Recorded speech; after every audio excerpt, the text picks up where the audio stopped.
సూర్యాపేట జిల్లా మద్దిరాల మండలం గోరంట్ల గ్రామంలో ప్రభుత్వ పాఠశాలలో పనిచేస్తున్న తెలుగు టీచర్ ప్రభాకర్ విద్యార్థులకు చదువుతో పాటు ఆటపాటలు తెలుగు సంస్కృతి సాంప్రదాయాలను కాపాడేందుకు గ్రామీణ ప్రాంతాల్లో ఉండే వివిధ వర్గాలకు చెందిన వ్యక్తుల వేషధారణలు విద్యార్థులతో వేయించి వారికి ప్రాచీన నాగరికత గురించి తెలియజేస్తున్నారు. తన జీవిత భాగస్వామి సహకారంతో ఇలాంటి కార్యక్రమాలు చేస్తున్నారంటున్న తెలుగు టీచర్ ప్రభాకర్ తో మా ప్రతినిధి పాపన్న ముఖాముఖి. నమస్కారం ఎక్కడ కదా నేను మీ 690 పాపన్నది.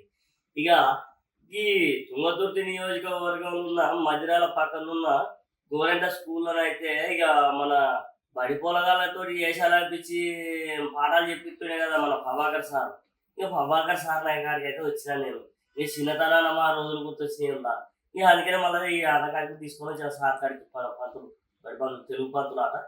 ఇక మరి తెలుగు పంతులతోటి ఇక మనం మాట్లాడి ఏందని ముచ్చట తెలుసుకున్నాం.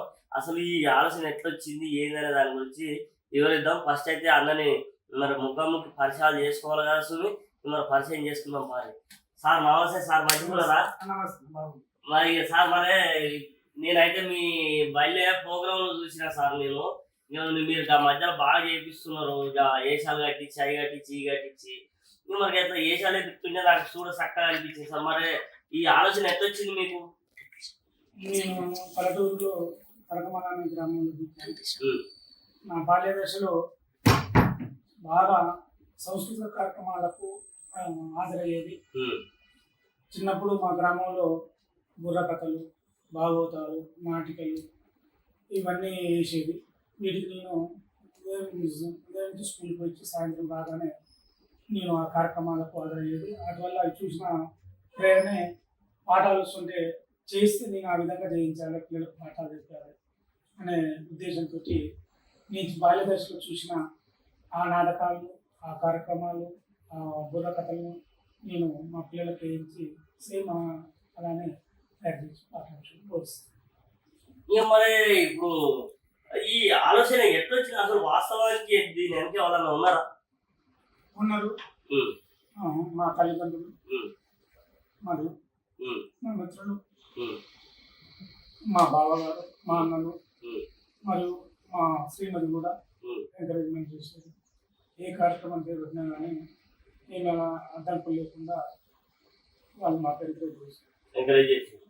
ఇక మరి ఇట్లా పిల్లలకి మీరు చెప్తున్నారు కదా, మరి పిల్లలకి ఎట్లా అనిపిస్తున్నది? మరి ప్రభాకర్ సార్కి ఇట్లా మంచిగా చెప్తున్నాడు, ప్రభాకర్ సార్ మాతో వేషాలు నేర్పిస్తున్నాడు, ప్రభాకర్ సార్ మాకు ఇట్లాంటి అన్ని నేర్పిస్తున్నాడు అని ఏమన్నా పిల్లలు ఇట్లా సంతోషంతో ఏమన్నా చెప్పారు?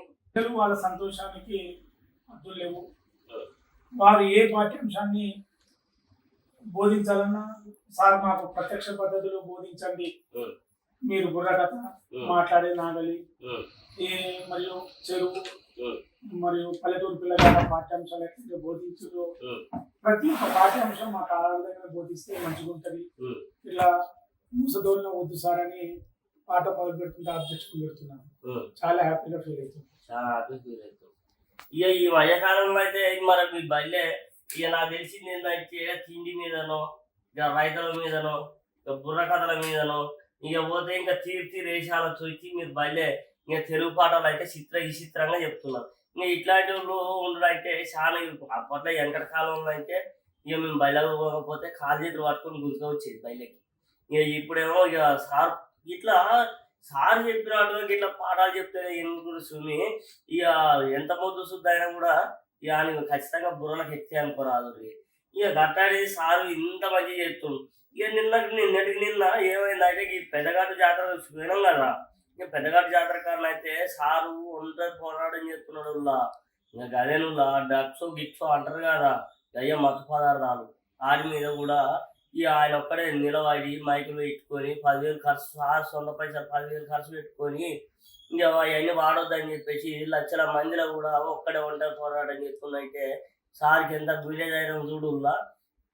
మరి దాని గురించి కూడా ఒకసారి అడిగి తెలుసుకున్నాం సార్. మరి నిన్న పెద్దగడ్డ జాతకానికి నువ్వు వచ్చినావు కదా, ఇక మరి నేను ఆడికి వస్తే మీరు పెట్టుకొని ఉన్నారు. ఇక మనకి దీని వెనకాల ఎవరన్నా ఉన్నారు అసలు? అయితే నేను పేపర్లు కానీ టీవీలు కానీ ఏ మాధ్యమం చూసినా కానీ 12 సంవత్సరాల నుంచి 60 సంవత్సరాల వరకు మత్తు పదార్థాలు తీసుకొని వారి అమూల్యమైన జీవితాన్ని సర్వనాశనం చేసుకుని వారి జీవితాన్ని చిత్తు చేసుకుంటారు. ఆ కుటుంబాలు ఆర్థికంగా కానీ మానసికంగా కానీ సంతోషం లేకుండా పోతున్నాయి. నా వంతుగా నేను కూడా ఏదో ఒక కార్యక్రమం చేయాలి ఈ మత్తు పదార్థాలని నియంత్రించేటందుకు అని అనుకున్నాను. ఇటీవల నా మిత్రుడు, నాతో చదువుకున్న మిత్రుడు కూడా చిన్నప్పటి నుండి ధూమపానం అలవాటుతోటి కిడ్నీ లంగ్ క్యాన్సర్ వచ్చి చనిపోవడం జరిగింది. అది కూడా నాకు చాలా బాధ అనిపించింది. ఈ కార్యక్రమం చేసినప్పుడు కూడా అట్లాంటివి కూడా నా పరిగణలోకి తీసుకున్నాను. ఏదో నా వంతుకు ప్రయత్నించాలి అని ఈ కార్యక్రమాన్ని తీసుకొని నేను తెలంగాణలో అతిపెద్ద రెండో జాతర అయిన లింగమంత్రి స్వామి దగ్గర ఈ కార్యక్రమాన్ని చేపట్టినట్లయితే బాగుంటుంది అనే ఉద్దేశంతో తీసుకొని ప్రచారం చేశాను.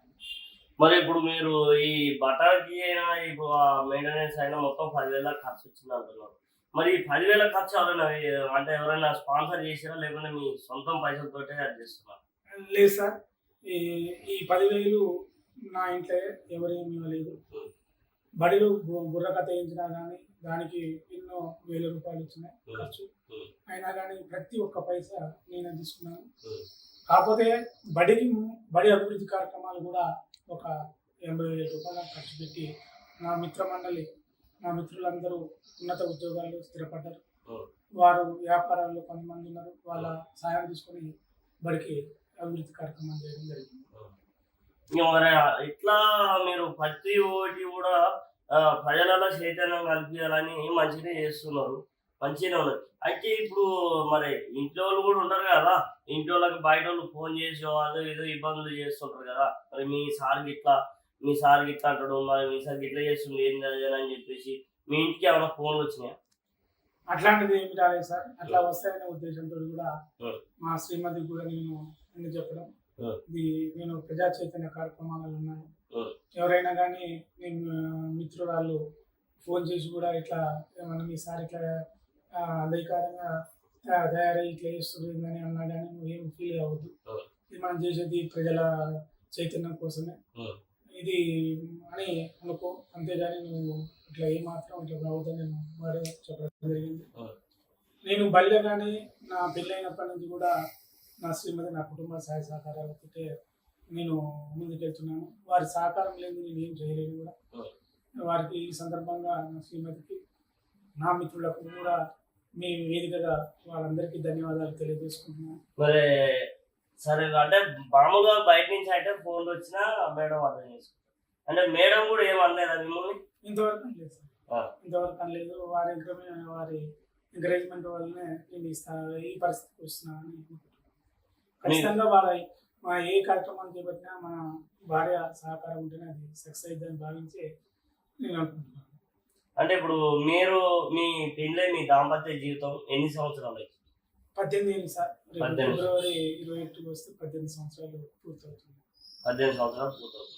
18 సంవత్సరాల నుంచి మీకు వెన్నంటూ ఉండి మీకు సపోర్ట్ గా నిలబడి ఏ వర్క్ చేసినా కూడా ఏ పని చేసినా కూడా మీకైతే ముందు తీసుకుపోతుంది. అవును సార్, 18 ఏళ్ళ నుంచి ముందు తీసుకెళ్తుంది. ఎస్పెషల్లీ ఈ 1 year నుంచి నేను బాగా కార్యక్రమాలు చేస్తున్నాను. ఇంట్లో వారు సపోర్ట్ చేయబట్టి నేను ఇంతవరకు వస్తున్నాను. లేకపోతే అందరు మిత్రులు కూడా అంటుండేది, మీ భార్య గ్రేట్ అన్న, మీ భార్య వల్లనే నువ్వు ఇంత చేయగలుగుతున్నావు అని అంటుండేది. వాస్తవం, నాకు మా భార్య కాదు, మా ఇంట్లో కూడా మా అత్త ఉంటుంది. మా అత్త సహకారం కూడా ఈ మధ్యన బాగా లభిస్తుంది.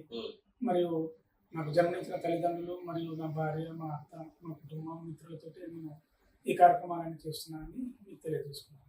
మరి మీ సతీమణి గారి పేరు చెప్పలేదు, అంటే ఇప్పుడు వాళ్ళు అడుగుతారు కదా మీ సతీమణి పేరు అయినా, అంటే నేను మీడియా ఇప్పుడు ప్రజలలో పంపిస్తున్నా, ఇప్పుడు అంత సపోర్ట్ చేస్తుంది కాబట్టి ఆ పేరు, మీ పిల్లలు ఎంతమంది, వాళ్ళు ఏం చేస్తున్నారు, ఇది ఒక కొంచెం చెప్పండి. నా భార్య పేరు సంజయ్, గృహిణి. నాకు 2 అమ్మాయిలు, పెద్ద పాప చిన్న పాప దీక్ష. ఏం చదువుతుంది? పెద్ద పాప 8వ తరగతి, చిన్న పాప 5వ తరగతి. ఎక్కడ అంటే గవర్నమెంట్ స్కూల్? జేఎస్. ఇక చూసినారు ఇక సార్ కూడా ప్రజలకి మంచి చేయాలి, మంచి చైతన్యం కలిగిపియాలి. ఇక మంచిగా ఉండి మంచిగా అంతా బళ్ళలో కూడా ఇట్లాంటి పాఠాలు చెప్తే శుద్ధమూర్తులైనా సరే మంచిగా చదువుకుంటారని ఇంతకుముందు చెప్పుకొచ్చిన. ఇంకా వేషధారణలు వేసినా వేసినా కూడా సార్ సొంత పైసలు పెట్టుకొని చేస్తున్నాడు అట్లా. ఇక ఇంత మంచి సారు మనకేమైనా దొరుకుతాడులో చెప్పుర్రి. ఇక గవర్నమెంట్ అయితే ఇట్లాంటి సారాన్ని కొంచెం ఇంకా పెద్ద స్థాయిలో తీసుకుపోవాలి. పెద్ద స్థాయిలో తీసుకుపోయి పెద్ద పెద్ద నౌకర్లు ఇప్పియాలి. ఇక అట్లా పొలగాళ్ళకు కూడా జర చదువు ఇంకా మంచిగా నోట్లు డబ్బుతుందిలా. ఇక ప్రైవేట్ బళ్ళలో పోయే కంటే గవర్నమెంట్ బళ్ళలో పోయేదే మంచిదని ఇట్లాంటి సార్లను చూస్తే నాకు మస్తు అనిపిస్తుండే. మీరు కూడా ఇట్లాంటి సార్ దగ్గరకు వచ్చి మంచిగా విద్య శిక్షణ నేర్చుకోరి. ఇంకా అట్లా నేర్చుకుంటేనే రేపటి నాడు ఇక ఎవరు నేర్పించారంటే ఫలానా ప్రభాకర్ సార్ నేర్పించిందని చెప్పుకోవాలా. ఇక ఎందుకంటే ముందే చెప్తున్నా, ఇట్లాంటి సార్ అయితే మనకు పోతే దొరకడు. గవర్నమెంట్ వాళ్ళు కూడా ఈ సార్కి కొంచెం పెద్ద నౌకర్లు చూపిస్తే ఇంకా మంచిగా ఉంటుంది అన్నట్టు. ఇక మరి ఈ ముచ్చట అయితే మళ్ళీ మీ ముంగడి తీసుకొస్తున్నా. మళ్ళీ రేపు ఇంకో కొత్త కొత్త ముచ్చటతోటి మళ్ళీ మీ ముంగడి తీసుకొస్తా. ఇక అప్పటి వరకు చూస్తూ ఉండ్రి. క్రమం తప్పకుండా 690.